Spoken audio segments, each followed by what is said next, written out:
Welcome to Moments with Marianne. I'm so delighted we're spending this time here today. We have a very inspiring show coming right up with special guest, Elaine Clayton.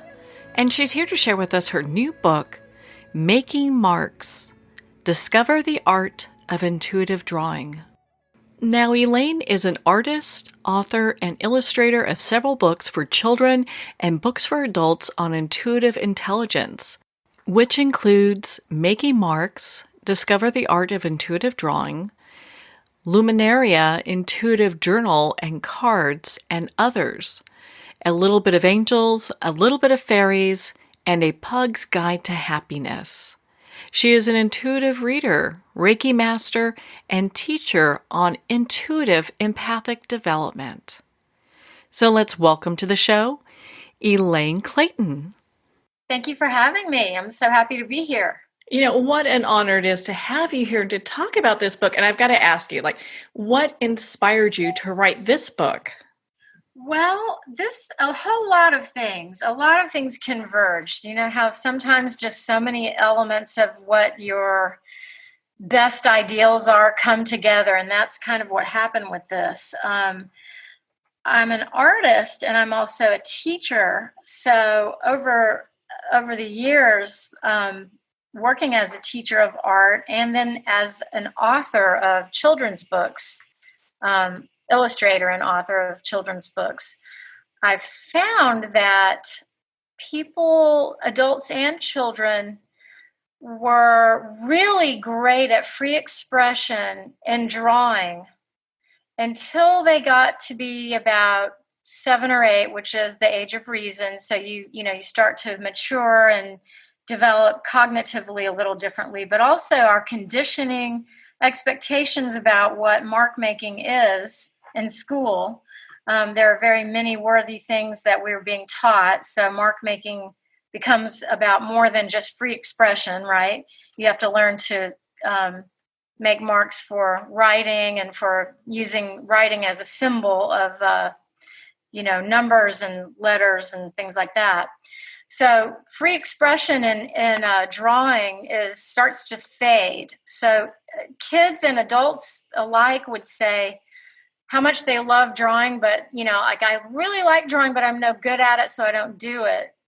And so going around up and down the Eastern Seaboard mainly in schools and libraries and working as an artist in residence and things like that, I noticed that wonderful free expression needed to be enculturated, and there was a lot tied in with it. It had to do with self-acceptance. It had to do with really cohesive, empathic relationships between peers. So that was concerning me in the 1980s, especially that there was a lack of a focus on empathy between students, in a school environment. There wasn't a lot of focus in culture about how do you feel and how does that person feel, and I think today we see that we sort of have a crisis around that. So for me, starting in the 1980s, working with kids and adults using drawing as a method, it was to get people to draw expressively again and to be a little bit more in touch with their own feelings so that they could then imagine how the other person might feel. And all the while using this free expressive drawing method. And then later, with intuitive intelligence and intuitive studies, this kind of tumbled out so that it made a bridge between, the free expression and intuitive empathic development. So it all kind of came together. And I don't know if you could understand all the way I expressed that just now, but it's like a whole bunch of things came together. It sounds like it. You really had this convergence of all these different expressions. And what's really interesting, a lot of times when people hear about intuition and then also drawing, they don't really think that there's a correlation. And you've brought those two, they dovetail so well together. Yeah, I think that what happens is we tend to think of drawing as either scribbling on one hand, or you have to be talented and it has to be a rendering. It has to look like the thing, the object, a person, place, or thing. I call that nouning a drawing, making it look like the thing. And those are great things to do. I'm a figurative artist. I love drawing and painting people. So I love to capture a moment in time. I love to do still lifes too. Those are wonderful things. But our human propensity to naturally, innately need to make a mark, just like the original cave painters, that is so essential to who we are as creators, and it's so accessible and so easy. That should never fall away. So the idea that you have to be talented or you have to render to draw, I think, is a mistake, because if we think of mark making, which again is so natural, as something you should only do if you're talented, then what happens is you end up with a lot of people disconnected from something very core about humanness, and that is that we are born creators, that we have so many experiences, and we have emotions about those experiences. We have a lot of feelings about what we go through, and we have a lot of thoughts. And one of the ways that we express all that, if we're conscious about it, and sometimes we're not, we're unconscious about it, but one of the ways that we can become more conscious is through some kind of creative pursuit, some kind of creative practice. So mark making is really simple. And if you have a freestyle way of making marks, you don't have to overthink it. You just get to express yourself. A lot of times people feel that way when they're doing yoga. That's another way to be expressive physically without having to think. So stream drawing, which is what I call it, it's a stream of consciousness drawing, is a way of making marks that gets you into a creative meditation, sort of practice. So other people may have a very well-developed creative process that makes them feel good. Some people knit. Some people, I don't know, what do you like to do? Some people really got involved with the adult coloring craze. They just realized how much that felt good. Making a collage is also really fun. Anything that feels fun and makes you feel like you don't have to, dread doing it, whether it's super well developed and something that you've done for a long time, or it's something that you just love doing and look forward to doing. It's, really good to have a way to express all the feelings and thoughts that we have.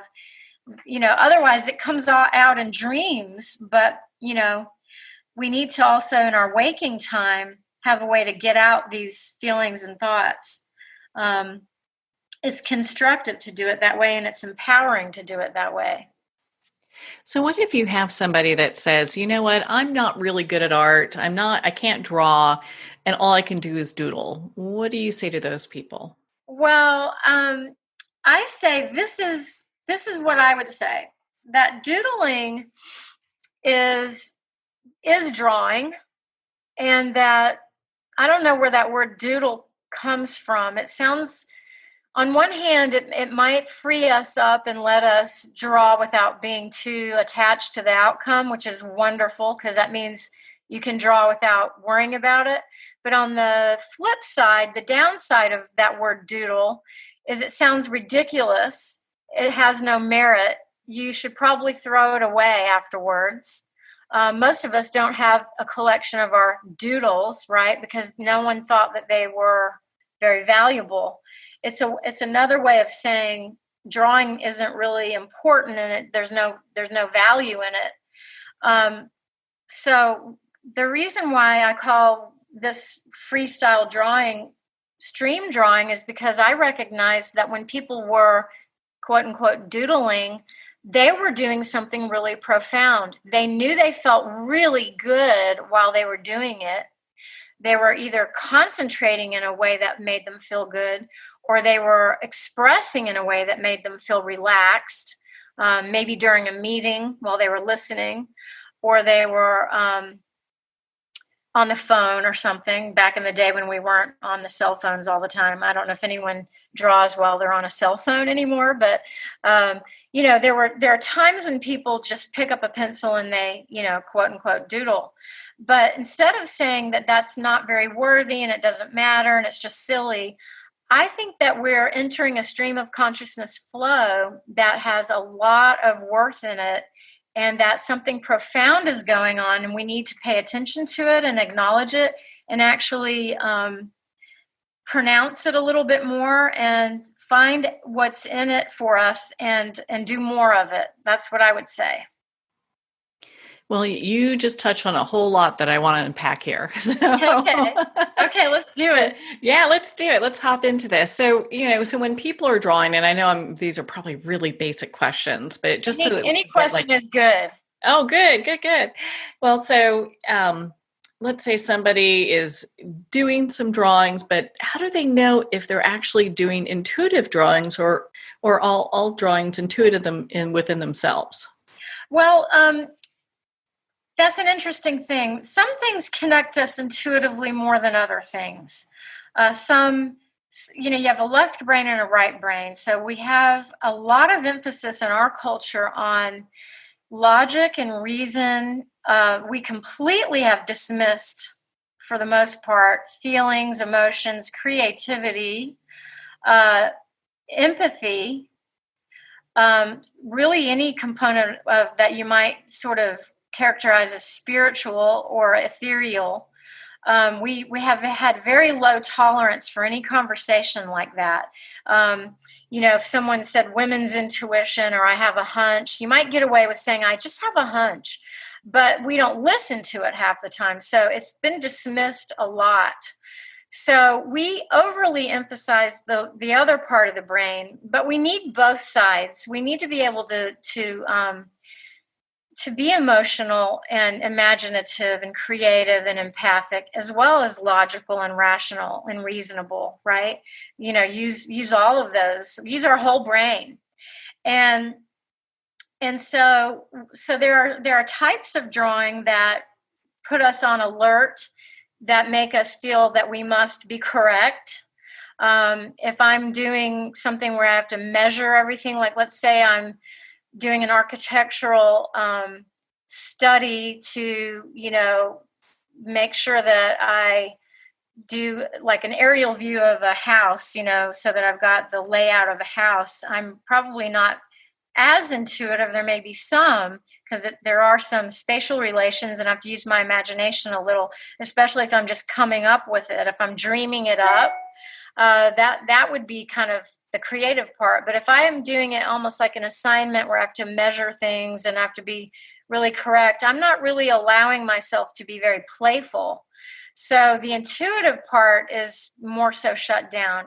The way that I get people to be intuitive and allow themselves to feel that and allow it to flow is stream drawing is a method that takes you back to the way you drew when you were really little, when you were making marks without being self-conscious. Toddlers had no inhibition.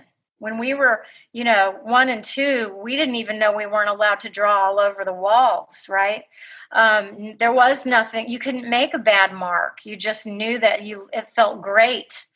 And so to get people to go back to that place where they're not self-criticizing, I have you use your non-dominant hand and close your eyes.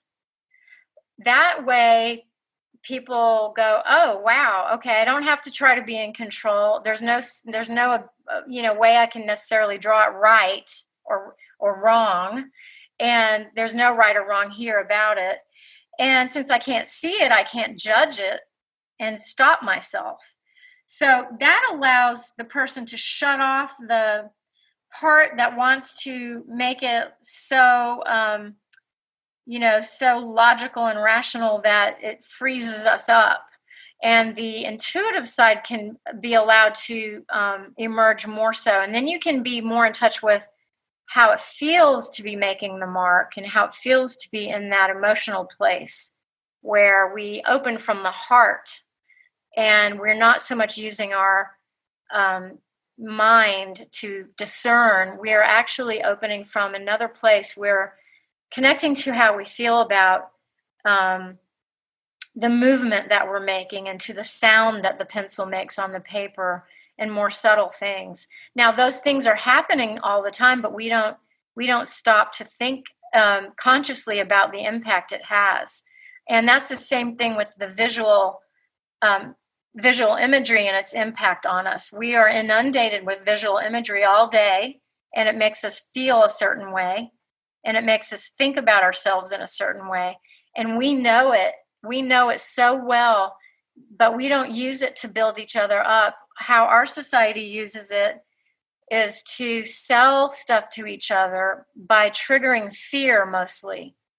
So the way that we get inundated with visual imagery in our society is to tell us, I'm not thin enough, my hair isn't thick enough or straight enough, I'm not the right color, or whatever it is. I don't have the right this, that, or the other. I must go out and buy it now. Something else, someone else looks better. Do you see how that works? So we know that visual imagery is really empowering, for us, but it can be a negative or a positive. And the act of drawing and making marks and being in that sort of creative way is also just as powerful, but we don't use it very often to give ourselves that empowerment. So that's why I love teaching it and encouraging people to pick it up again, because I think that it aligns us with our own ability to center and to, actually be more conscious of the way these visual images impact us, and then to be able to acknowledge in a waking state how we feel about things. A lot of times our dreams try to tell us in a visual way how we feel about things, but we're not even encouraged in our society to talk about our dreams or to process our dreams. That's considered weird. Yeah, it sure is. Isn't that sad? And that's one of the best things we have for understanding ourselves. Well, and how about if people are wanting to draw like a past memory, good or bad? How does that play into all of this? So, like if someone had a memory and they wanted to try to illustrate it? Yeah, something along the lines of that. Maybe it's something they want to get out or they feel they need to draw. Well, with stream drawing, I can say this. A lot of times when you close your eyes and you use your non-dominant hand and you don't know what it's going to look like, right? Here's how it might happen with a stream drawing. Often you're just doing a creative meditation, stream drawing flow. You close your eyes, non-dominant hand. You have no idea what it will look like. Then you open your eyes, and the second stage of this is gazing in a daydream way, looking at the drawing. You may see something in that imagery that directly reminds you of one of those memories. And it could be a beautiful memory or it could be a disturbing one. It gives you a moment to contemplate its effect on you, to, spend a few minutes. Wow, that happened. To acknowledge that you went through something, to maybe make notes about it, to decide what more you'd like to do with it as far as processing it. So that's one way in which some of that imagery can come up. Another way is you may say that you have a specific thing that you are thinking about that you can't really, you're having a hard time. I sometimes, let's say, have something that bothers me that I really want to understand better. I might write at the top of a blank piece of paper that exact thing. Like maybe it's something from childhood that happened. And maybe it sometimes bothers me because I'm not finished really dealing with it, or my memory, the way memories bother us at times. Memories visit upon us when we don't even want them to, right? So let's say there's something that I remember that I really don't want to have hurt me anymore. And I think maybe I need to think about it one more time and see why it keeps coming up. I might write it on the top of the page, just a simple sentence, about that, and then close my eyes, use my non-dominant hand, and dedicate the stream drawing to that subject. Then when I look at the drawing, when I gaze at it and meditate on it and trust what comes, I might see images that seem to have nothing to do with that subject, but when I spend a little bit longer meditating on it, I actually might find that there are certain images that actually do have a connection, but I never would have connected them previously. So it ends up taking you places that are pretty exciting, and sort of opens some pathways to consciousness that can be profound that you didn't expect. Sometimes a pattern exists where some memory, a certain thing happened, and then those patterns happen again in later life, but they show up in different forms. So you might see imagery that doesn't directly connect with the incident in its origin, but it connects with other things that have happened, and you see that there's a pattern. You see what I mean? So now if you wanted to talk about someone just needing to draw a drawing that represents or kind of illustrates a memory that they had, I think it's wonderful. I mean, I think drawing out, expressing through drawing, if it feels good to the person, about any emotion is really good. My only thing would be to say, as long as they're safe, as long as no one stands over them and analyzes it, we don't need anyone. That's one rule about stream drawing. Like if you did a stream drawing, I'm not allowed to hover over your stream drawing and say, oh, I know what that means, because it's only for you to interpret. You might invite me to talk to you about it, but if my interpretation of your stream drawing is always a projection of what's going on with me, it's never really about you. It would tell you more about me. But people love to look at someone else's art and judge them on it. And so my only rule about it, if someone said, I have a bad memory, I want to draw about it, the rule for me would be it has to be completely safe for them. No one's allowed to make a judgment about the drawing or about that person's emotions. Otherwise, it really is it's sort of abusive. Yeah, that can get into a little bit of dangerous water there a little bit, because if you are opening yourself up in a creative way and then you have someone who's belittling you, that doesn't really serve any purpose. It'll probably have you stop before you get started. Well, that's why people don't do it, because they have had plenty of that. Oh, you doing a little doodle there? You doing a scribble? When are you going to grow up? That doesn't look like that at all. You can't draw. I mean, there's a million things. We've all heard stuff. Or art was taken away, just like recess was when you got in trouble.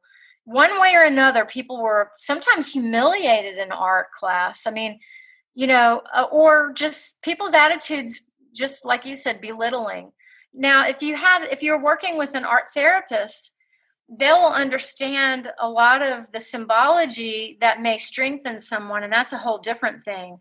But in general, especially with the stream drawing method, I kind of make a joke out of it, but you're not allowed to have your ex-boyfriend do a stream drawing and then run off with it to prove to all your friends that he is, in fact, a narcissist. As tempting as it is, right? Well, that would say a lot, right? Yeah. I mean, we want to prove it, but it's just not, it's every time someone looks at a piece of art and says something about it, it really tells you about them. It's their interpretation. It's their projection. So, but still and yet, it isn't fair to have someone open up from the heart and then another person interject, because there has to be some safety boundaries here around this. And so we need to set it up. When I do this with kids in groups or with adults, it's set up so that anyone drawing knows that they're supported. And so that, we're all in it together. And if it's a group thing, and it's easy for that to happen because everyone wants to feel supported, and everyone feels so good making the marks. So it's not something that's hard to evolve. It's actually really natural. To set those boundaries. Well, Yeah. I know when in your book you talk about celebrating the lives of others through Hmm. stream drawing. What does Hmm. that look like? Well, I think celebrating the lives of others through stream drawing can look like a lot of things, but it's hard for us to celebrate another if we don't know how to go inward a little bit with ourselves. When I was talking about in the early stages of developing it, um, it would be really hard to say to someone, look over there at those people or that person. How do you think that person feels? If that one that you're talking to doesn't have an inner structure of being in touch with their own feelings, right? So it's hard to you can't really expect people to value the feelings of others if they haven't been in touch with their own feelings in a way that is real. If you understand, when you start to really do a kind of creative meditation practice where you open from the heart and you do start to be aware of your feelings, you realize that we're not very separate in that, there are many ways in which we're completely unique, each of us, and yet we feel so many of the same emotions. We go through hardships. There's so many things that every human being understands, about pain and difficulty, and all the negative and positive emotions we know a range. But if we are not checking in and going inward and spending a little bit of time every day doing that, then we are mostly just reacting to things. We're not really able to even respond with some sort of consciousness.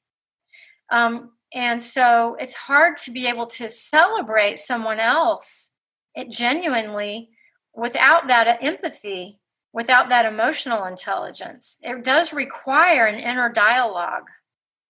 It requires a practice of going inward a little bit to value the fact that we're all human and that we all have feelings and that we all are unique and we deserve to be celebrated. But you have to find that that core of being really worthwhile. I think that harmony and having a sense of self-harmony extends outward. So it's kind of like having the harmony within sort of gets expressed outward, if that makes sense. Oh, it does. And I love how you go into really deep detail in your book in regards to that and just in regards to making marks altogether. My goodness, we can spend hours talking easily on this topic. There's so much to unpack here. Where can our listeners connect with you and learn more about making marks and your other books and be part of your community? Oh, well, thank you so much. Well, ElaineClayton.com is my website. And on that website, on the About page, you can find links to, my social media. So that's one way. That's probably the best way to reach me. And you can get the Making Marks, Discover the Art of Intuitive Drawing, if there's a bookstore in your neighborhood, I would say order it or find it there first, because we're trying to keep bookstores alive, right?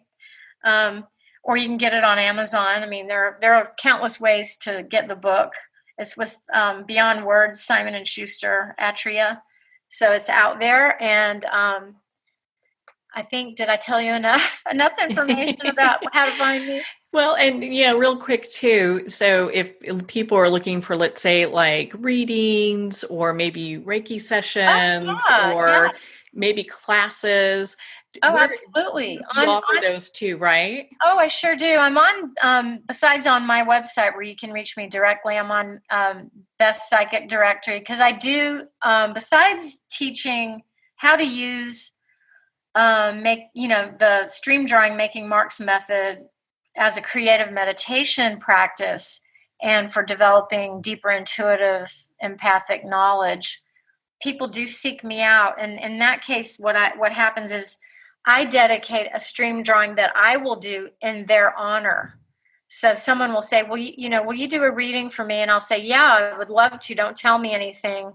I'll just do a meditation. I'll do a stream drawing in your honor. And then I do that, and I spend all this time on this elaborate drawing. And then we have our session, and I kind of describe the imagery that came, and what the imagery meant to me, and how I felt when I did it, and all that. And so it's just another intuitive tool, but it's one I've been doing for about, I want to say over 15 years now. So that has been a really enriching practice for me, really meaningful. So that's another thing that I love doing. I haven't been doing Reiki so much because of the pandemic. Most of the I don't even do in-person sessions right now. Most of the readings are worldwide, so they're not in person, anyway. Yeah. There are plenty of local people, but I don't think it's that safe yet to do in-person readings. You need to you end up sitting really close to each other and looking at the drawing together. And so I don't think it's a good idea. Well, I know you also offer art on your website that you have available, so people can look at that and browse that and pick that up as well. Well, Elaine, thank you so much for taking the time to be on the show with us here today. Thank you so much. I really appreciate it, and it's really been an honor. Well, thank you, Elaine. It has been such an honor to spend this time with you, and of course, to talk about your book, Making Marks. Making Marks is available at Amazon, Barnes & Noble, and select indie retailers, and of course, it's available on Kindle. Again, if you'd like to connect with Elaine Clayton, you can at elaineclayton.com for more information. Well, we're at the end of our time today. I would like to thank everyone for tuning in. You're listening to Moments with Marianne. And remember, make every moment count.